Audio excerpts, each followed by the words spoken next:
Okay, next up is Letters to Juliet, and this is an interesting film. It stars Amanda Seyfried in her third film this year as Sophie. Now, she's an American girl who, of course, visits Verona with the man she's engaged to marry, played by one of my favorite names, Gael Garcia Bernal. He was, of course, is best known for his role in The Motorcycle Diaries, playing a very young Che Guevara. Now, of course, he's always off and out about trying to be a wine connoisseur in order to enhance his restaurant in New York.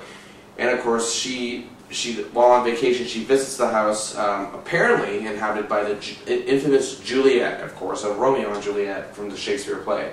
And right there, below the balcony, of course, the infamous balcony as it's supposed to be, she finds letters dated years back called Letters to Juliet, looking for advice. Basically, a romantic version of the movie Dear God, from starring Craig Kinnear. Now, there's an obscure reference for you that Family Guy couldn't even think of.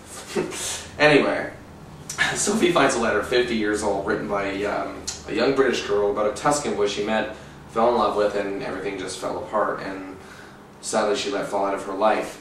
Now, Sophie writes to the girl, and it amazingly finds its way to Claire, played by the great Vanessa Redgrave, and her grandson Charlie, played by Christopher Egan. And now they arrive in Verona. Now, see, again, if we're moviegoers here, we all know what's going on. We all know what's going to happen. Yada, yada, yada, yada, yada. But here's the difference between this film and Just Right, which I just reviewed. It has magic to it. It has stories of relationship that just seem to just burst out onto the screen. And it's just so touching and so effective that I loved it. And the friendship between Sophie and Claire, it's just amazing how these two just relate to each other despite being different in many aspects. In a way, you know, they're different on the surface, but really they're the same. They are a girl. They have the same reactions to the world around them in the aspects of love that anyone else does. And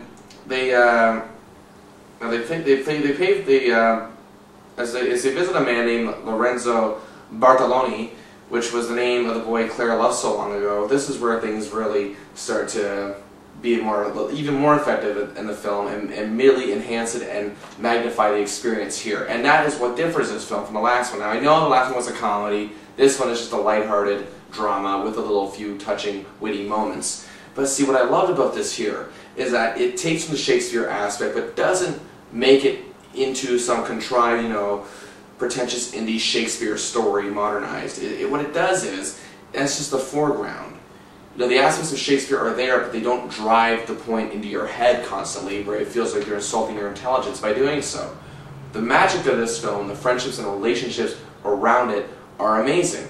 And Amanda Seyfried is becoming one of the best young actresses in Hollywood today. I say give her a decade and she's up for an Oscar. Now, she's only 25 years old, or going on 25, I don't know, either way. But she's in her mid-20s, in my opinion. She's still got a lot of, you know, learning to do, but these movies that she's doing, even Dear John and most recently Chloe, she's really enhancing her abilities as an actress. And that's the thing, it's a learning experience for her. She's not rushing into anything, and that's the smart thing an actress can do. Meryl Streep did that very early in her career, and look how it's paid dividends for her. Now, again, even Jodie Foster. Now, Jodie Foster just had natural talent and couldn't help it. That's why she was so good at a young age. But see, Seyfried's not rushing in. She knows she has a lot to learn. Vanessa Redgrave is just an unbelievable actress. She is amazing. And, of course, sadly, this has come out shortly after the death of her sister. And, of course, there's just so many talented, even Bernal in his small role is really good. He's a good young actor. Look for him in the future. And watch The Motorcycle Diaries if you haven't seen it. He's amazing in that. But another thing, too, is that this film will not only make, I know chick flicks are made to make girls feel good, but this will make them feel good for the right reasons. Okay, because yeah, it may be, you know, it's not an unlikely story. I mean, I hear about stories like this on, like, you know, TV documentary shows kind of thing, you know, TV information shows. You hear about stories like this. It's not that far-fetched like other films are. Now, I'm not saying the previous film I just reviewed is far-fetched by any stretch of the imagination. It was just predictable, unbelievably. And so is this film. Again, it's not the journey. Like, it's not the destination I say, it's the journey along the way, that's what I mean to say. And the journey along the way was good. The journey along the way in the last film was just predictable at every turn.